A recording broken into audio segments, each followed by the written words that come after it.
Magandang araw po, welcome po sa aking channel, Love9 TV. Patalasasan po, meron po ba kayong mga properties na napapabayaan or non-performing assets? Plan nyo ibenta, pero wala kayong oras pagbenta nito. Kung ito'y pagkakatiwala nyo po sa amin, tawag lang po kayo sa aking numero. Usap po tayo, gawan ko po ng video for free. Yes, libre po, wala po kayong babayaran. Tutulungan pa namin kayong mabenta ang inyong property. Kami na po bala sa marketing, sa boosting or paid ads, even sa tripping. Hindi na po kayo mapapagod sa pag-entertain ng mga buyers. Kami na po bala sa lahat. Tawag lang po kayo.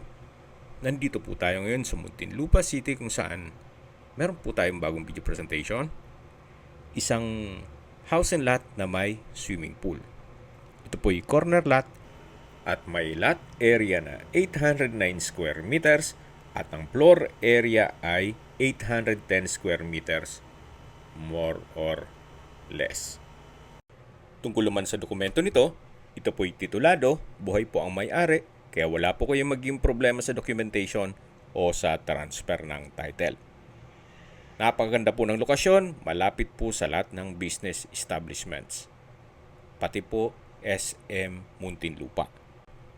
Ito pong bahay ay well-maintained, kaya wala na po kayong ipapagawa dito. Ready for occupancy. Once na ma-acquire nyo itong property, anytime, pwede nyo na pong lipatan kaagad. At ang kagandahan pa po dito, ito po'y fully furnished. Yan po yung corner side na may fish pond. Then yung ceiling po, maayos na maayos pa. At dito naman yung covered carport. Nakakasya ang dalawang sakyan. Dito naman sa labas ay kasya pa isang sakyan. Bali, 3 sakyan po ang kasya dito sa loob. Nakabakod na rin po buong property. Then dito po sa taas ng garahe ay meron pong kwarto. Mamaya po, aakyat tayo dyan. Ito po yung tinutukoy ko na covered car garage na kakasya ang dalawang sasakyan. Then may glass block sa dulo. Naka-tiled flooring na rin po. Dito naman ay may hangout area o covered lanay. Meron din pong rattan sala set, then center table. May access door papunta sa kitchen. Yan po yung tinutukoy ko na pintuan. At dito naman ay meron pong hagdan papunta sa balkonahe. Nandito na po tayo sa area ng swimming pool. Naka-tile flooring po. Then may side garden. Sa dulo po ay may shower area. Dito naman yung covered lanay. May mga garden set. Napakalawak po ng area. Then sa dulo ay may breakfast table. Ito pong swimming pool, ang adult ay 6.9 feet yung lalim. Then dito naman sa children's pool ay 3 to 4 feet. Ang pump at filtration po ay working. Wala lang tubig ngayon, gawa ng wala naman pong gumagamit. So yan po yung adult at kiddie pool. Then yung sa dulo naman ay yung back view ng bahay. Mapapansin nyo po, sa bubong ay may mga solar panel. So, pwede pong gamitin yung mga low wattage na appliances, gaya ng ref, electric fan, kettle water heater, washing machine, at iba pa. So, dito po sa likod ko, mamaya ikutan natin yan. Meron din pong mga fruit-bearing trees, gaya ng lansones, Indian mango, kiat-kiat orange, at rambutan. Then dun po sa harapan na may fish pond, meron din pong kingfish tilapia at native tilapia. So, balik po ulit tayo dito sa may hangout area. At yan po yung access door papunta sa kusina. May aluminum screen door. Yan po yung garahe. At dun po tayo papasok sa main door. Dalawa po pala ang entry at exit points nitong property. So ito po yung main gate, yan yung pedestrian gate. Then dun sa dulo ng swimming pool ay meron pong secondary gate. Yan po yung tinutukoy ko na fish pond. Mamaya po, pag pasok natin sa loob, dun po sa hangout area, makikita nyo yung mga isda. Yan po yung sliding glass window sa may living area. Okay, lipat na po tayo dito sa may main door para check natin yung loob ng bahay. Ito po yung naka-solid wood door. Welcome po dito sa bahay ni Ma'am at Sir. Napakaganda po, napakalinis at napaka-adiwalas. Lahat mong kagamitan na makikita nyo ay kasama po yan. Pera sa personal staff ni owner. Ito pong living area ay may dalawang customized glass windows. Then may curtains, may sofa, center table, console table, vanity mirror. At dito naman po yung dining area. Dito po tayo pumasok kanina sa main door. Meron pong glass blocks na nag-serve as natural sunlight. At balik po ulit tayo dito sa dining area.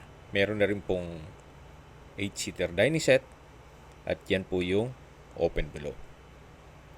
Dito po sa dining area, meron pong customized glass window. Sa likod niyan ay yung harapan ng main gate. Ang flooring po ay premium tiles ang ginamit. Kahit sang anggulo po ng bahay, makikita nyo, napakalinis. Ganun po sila mag-maintain ng bahay. Then dito naman po ay may bar counter at 4 na high chair. May ceiling mounted na glass holder. At dito naman po yung formal kitchen. May wall-mounted kitchen cabinets, kitchen countertop, stainless sink with faucet. Then sa baba po ay may kitchen drawer at storage ng kitchen utensils. Dito naman po yung breakfast table. At sa dulo yung dirty kitchen. Dito po sa may breakfast table ay may pendant lamps. Yan po yung tinutukoy ko na access door mula sa hangout area. Ito naman po yung dirty kitchen. Stainless po ang kitchen countertop. May kitchen cabinets and drawers. So, pamatagalan na po yan. Talagang ginastusan po nila. Meron pong range hood, gas range, customized kitchen windows. At yan po yung tinutukoy ko kanina na access door. At balik po ulit tayo dito sa may formal kitchen. Meron din pong gas range and range hood. Dito po sa bar counter ay meron pong ceiling fan. Then may chandelier sa may dining area. Bago po tayo pumanik dun sa hagdan, check po muna natin dito sa may powder room. Ito po yung naka-solid wood door. Check po natin. Meron pong hand wash basin, stainless faucet, water closet with bidet, at ito'y naka-tile bathroom wall. Then meron din pong bathroom window at high ceiling. Then may decorative flower base na rin po siya. At tissue holder. So yan po yung powder room. Then meron pong glass blocks.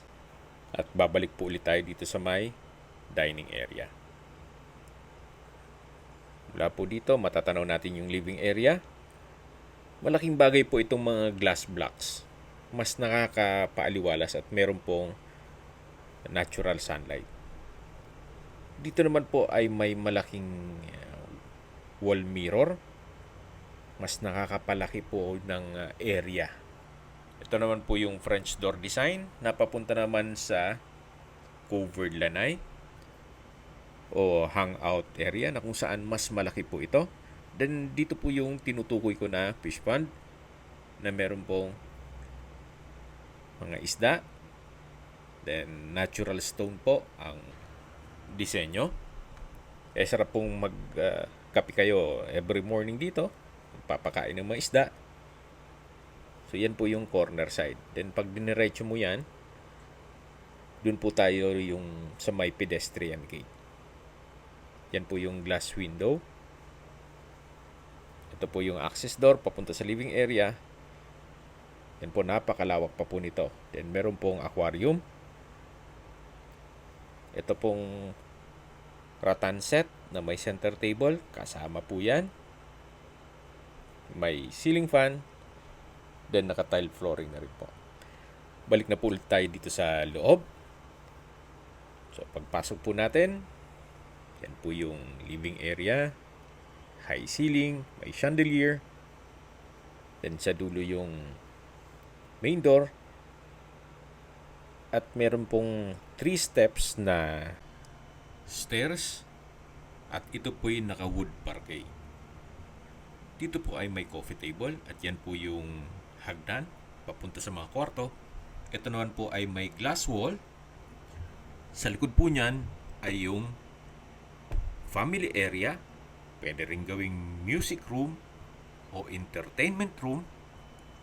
So, depende po yan sa magiging use nyo o purpose dito sa kwartong to. Pwede ring opisina. Naka-wood parquet din po ang flooring. May ceiling fan. Then, glass walls. May built-in cabinet. Then, wall-mounted shelves. At meron din pong glass door. Labas po ulit tayo. So, mula po dito sa entertainment room o family room, matatanaw natin yung living area, yung dining area, at yung hagdan. Pero bago tayo umakyat dyan, check muna natin yung first bedroom na kung saan ito po yung naka-solid wood door. Kung meron man po kayong PWD or senior citizen sa pamilya, itong kwarto na to ang para sa kanila. Sa taas po nitong wall ay meron pong glass window na nag-serves as natural sunlight. Then meron pong solid wood bed frame with mattress. May wall-mounted TV at decorative walls. Then wood parquet din po ang flooring. May sariling toilet and bath din po ito. Then may wardrobe. Ito po yung toilet and bath, naka-solid wood door. May bathroom countertop, vanity mirror, hand wash basin with stainless faucet, bathroom cabinet, water closet with bidet.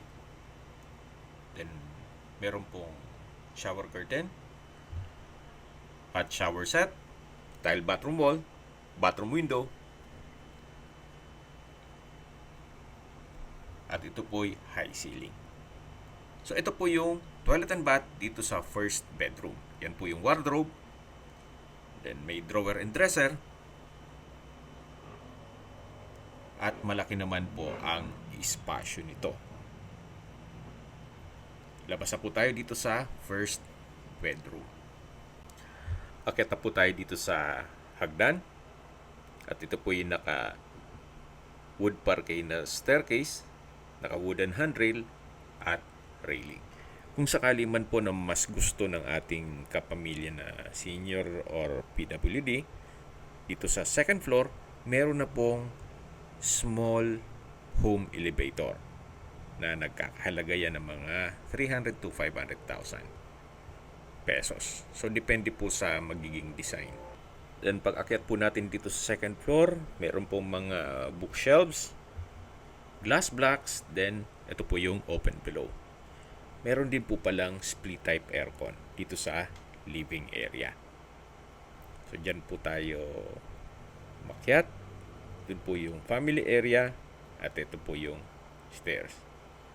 Yan po yung bookshelves o wall-mounted bookshelves. Then, ito po yung pangalawang kwarto na naka-solid wood door. Malaki din po ang espasyo. May ceiling fan. May glass window. Then itong glass blocks, napaka-importante po nitong glass blocks. Nag-serves as natural sunlight. Then mapapansin nyo po, napakadinis kahit sang angulo nitong bahay. Napakaganda. Then meron din pong wardrobe. At sa taas po meron din glass blocks. Ito naman po yung pangalawang pintuan dito sa first bedroom. Na access door ito papunta dito sa may balkonahe. Then dito naman po yung another hagdan papunta sa hallway at ibang kwarto. So ito po yung pangalawang kwarto. Tunghayin nyo po. May bed frame and mattress, ceiling fan, electric fan, then meron pong split type aircon. So napakalinis po. Lalabas na po tayo dito. Then another stairs din po na naka wood parquet na staircase. So ito po yung hallway na kung saan pinakita ko sa inyo kanina mula dun sa pangalawang pintuan. At dito naman po yung papunta sa kabilang kwarto. At dyan po yung open below. So check natin itong pangatlong kwarto. Naka-solid wood door. Napakalaki ng espasyo. May mga glass windows. 4 po yan. Then, premium tiles din po ang ginamit dito sa flooring. May bed frame and mattress. May side table, drawer and dresser. At may sariling toilet and bath. Check po natin. So, napakalaki po ng espasyo. May enclosed glass walls and doors. Yan po yung walk-in closet. At pasok po tayo dito. Meron pong jacuzzi, kitchen window, from floor to ceiling po ang tile bathroom wall. May water closet with bidet, wall-mounted shelves, tissue holder, at dito naman po yung shower enclosure. Ito po yung hand wash basin with vanity mirror. Dito naman po yung shower enclosure cubicle cabin, cubicle with body jets o hydro massage with 6 adjustable body jets, then multifunction shower heads at safety glass doors. Okay, labas na po tayo. Ito po yung toilet and bath dito sa master's bedroom. Meron din pong 2-seater coffee table, may window type aircon at wall-mounted TV. Ito po yung access door na papunta dito sa balkonahe o terrace. Meron pong aluminum screen door. At paglabas po natin dito, matatanaw nyo ang inyong mga magiging kapitbahay. So, yan po'y parte lang. Dito po ang pinakamalaking part ng balkonahe o terrace ng master's bedroom. So, dito naman po yung kabilang side ng street. Bali, 1, 2, 3, tatlong streets po ang covered nitong property. Ulitin ko po. Ang lot area po nito ay 809 square meters. Ganun po siya kalaki. Okay, balik po ulit tayo dito sa master's bedroom. May bedside table, lampshade. Then dito yung coffee table. At sa dulo yung drawer and dresser.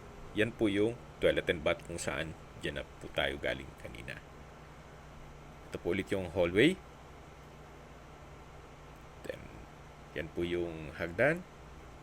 Pag diniretso natin yan, yun sa balkonahe. At ito po yung last bedroom na naka-solid wood door din po siya. Sa spasyo, sakto lang. Hindi naman siya ganun kaliit at hindi naman ganun kalaki. May study table, double deck, may ceiling fan at electric fan, naka-tile flooring, may pin lamps. Kahit po dito sa last bedroom, malinis na malinis pa rin po.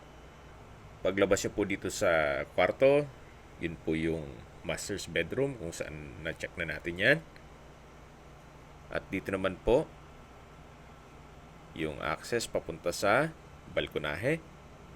Then ito po yung isang kwarto na kung saan na-check na rin natin yan.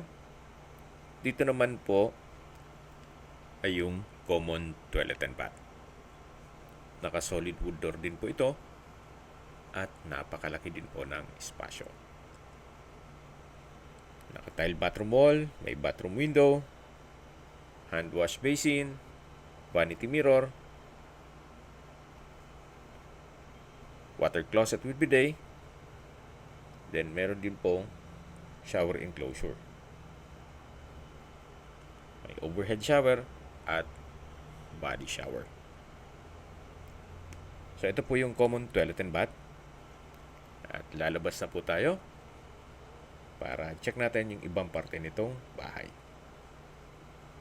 So labas po tayo dito sa may balkonahe. Sa baba po nito ay yung maliit na hangout area katabi ng garahe. At dito naman po ay may balkonahe. Sa baba naman ito ay yung covered lanai na malapit sa swimming pool.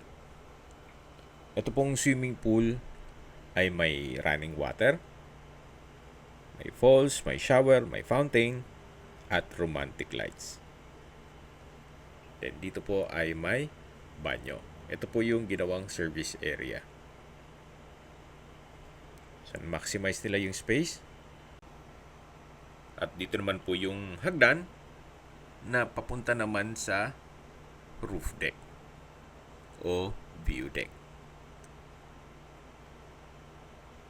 Napakalaki din po ng espasyo dito. At dito na rin po nakapwesto yung mga solar panels. So makakatipid na po kayo sa kuryente. Hanggang dito po yung roof deck o view deck. Mula po dito, matatanaw nyo na yung Chowking, Burger King. Actually, katabi lang po niyan yung SM. Yan po yung inyong magiging kapitbahay. 360 degrees ang overlooking view dito. Then meron pong mga lamp post. At dito po yung lower part ng view deck. So habang naglilibot po tayo at pinagmamasdan nyo po itong buong kapaligiran, itong property, pag-usapan na natin ang distance, location at travel time. Mula po sa SM Center Muntinlupa, ang distance is 1 kilometer. Actually, pwedeng lakarin. O ang travel time is 5 minutes. Then, halos katabi lang po nito ang LTO Muntinlupa, pabrika ng Pepsi Cola, Mercury Drug, Chowking, Burger King, McDonald's, at iba pang business establishments. At mula naman po sa Muntinlupa Hospital, ang distance is 5.1 kilometers at ang travel time is 15 minutes. Yan po yung lagi kong binabanggit sa inyo na dapat nyo i-consider sa paghanap ng property, yung meron pong malapit na hospital. Hindi ko naman po sinasabing sakitin kayo. Yan naman po for emergency purpose lang naman. At mula naman po sa Makati, BGC, ang distance is 26.8 kilometers at ang travel time is 42 minutes. At kung manggagaling naman po sa airport, ang distance is 22.8 kilometers at ang travel time is 36 minutes via Skyway. Yan po yung driveway. At matatanaw din natin yung main door. Ito po yung pasad. Habang binabanggit ko yung distance, location at travel time, umikot na po tayo dito sa guest room. Mula po dito sa guest room, meron pong banyo. Then ito po yung balkonahe. Yan yung mga kwarto. At dito naman po yung another balkonahe. Bababa po tayo dito sa hagdan. Then matatanong natin yung hangout area. May pocket garden po dito. May ilang ornamental plants. Then balik po ulit tayo dito sa swimming pool. Sa mga nag-skip po ng video, summarize ko lang po, ito pong property ay nasa Muntinlupa. May lot area po ito na 809 square meters at may floor area na 810 square meters. Ito pong property ay fully furnished at ready for occupancy. Tungkol naman sa dokumento nito, ito po'y titulado at buhay po ang may-ari. Dito po sa side ng swimming pool ay meron pong pocket garden. Then may countertop. Ito po yung adult pool o covered adult pool. Then yan po yung side view ng bahay. Na kung saan inikutan natin yan kanina hanggang sa view deck. Ito po'y owner's built, kaya makita nyo naman maayos pa ang structure. Then well maintained po ito. Yan po yung covered lanai na na-check na natin yan kanina. Then may mga side garden. Ito po yung shower area. Hanggang dito po yung side garden. So ulitin ko po, hindi ginagamit itong swimming pool kaya walang tubig. May waterfalls po yan. Then may running water, may shower, may fountain, at may romantic lights. Ito po yung swing. Then meron pong mga fruit-bearing trees. So meron po kayong bakanting lote dito na pwedeng gawing playground ng inyong mga apo o taniman ng inyong mga paboritong halaman. Dito po sa likod ay meron pong lansones, Indian mango, Ket-Ket orange, at rambutan. So may bridge po dito. Actually, may isda din po sa ilalim. Then, yan po yung pump room. At meron pong pathway dito. May griller. Then, yan po yung toilet. Then, may stainless na handlebar. At pagbaba naman dito, ay meron pong pedestrian gate na isa po yan sa exit points na tinutukoy ko po sa inyo kanina. So ibang street naman po yan. Yan po yung running water. Hindi ko lang alam kung meron pong isda pa dito. Check po natin dito sa labas. Yung kabilang street naman po ito. So naikutan na po natin lahat at na-check nyo na yung buong bahay. Pag-usapan na natin ang presyo nito. Binebenta po ito ni owner sa halagang 26 million pesos. Para sa akin, fair deal na rin. Gawa ng napakalaki po ng lot area, 809. At hindi pa po doon, napakalapit lang sa Manila. So kung skyway po ang daan ninyo papunta ng Manila, kaya po isang oras. So isa na po ito sa property na kung hanap nyo po ay dilipatan kaagad at kumpleto na ang gamit. Kung pasok naman sa inyong budget, pwede nyo nang i-consider po ito. Yan naman po'y opinion ko lang naman. Depende pa rin yan sa inyong assessment. Pero para sa akin, sa ganito kalaking bahay, fully furnished, may solar power pa, walking distance sa mga business establishments, pag-isipan niyo po. Okay? Kung may mga katanungan po kayo, tawag lang po kayo sa aking numero. At sa mga kababayan naman natin na sa ibang bansa, meron po akong Telegram. Sa mga iPhone user naman, may iMessage. Meron din pong Imo, Skype, Viber at WhatsApp. Same number lang po, 0917-316-3399. Sa mga nagtatanong naman po ng aming Facebook, meron po kaming Facebook page na Nov9TV at Facebook Real Video. Meron din pong TikTok at Instagram. May ibang YouTube channel po kami na The Nov9TV channel, Nov9TV Listings, Nov9TV On The Spot, at Nov9TV Updates. Sana po naibigan yung video presentation. Paki-like and subscribe na lang po sa aking channel para ma-update din po kayo sa aking future listings. Kung sakali po hanap nyo yung mas malaking sukat na lupa, meron din po kami ibang listings na pwede nyong pagpilian. Huwag po kayo mag-atubiling tumawag sa amin, then let us know your budget para malaman namin kung anong property pwede namin ilok sa inyo. Sa lahat pong viewers, subscriber at nagtiwala po sa amin, salamat po sa suporta. Ingat po kayo lagi at yung pamilya. Maraming salamat po.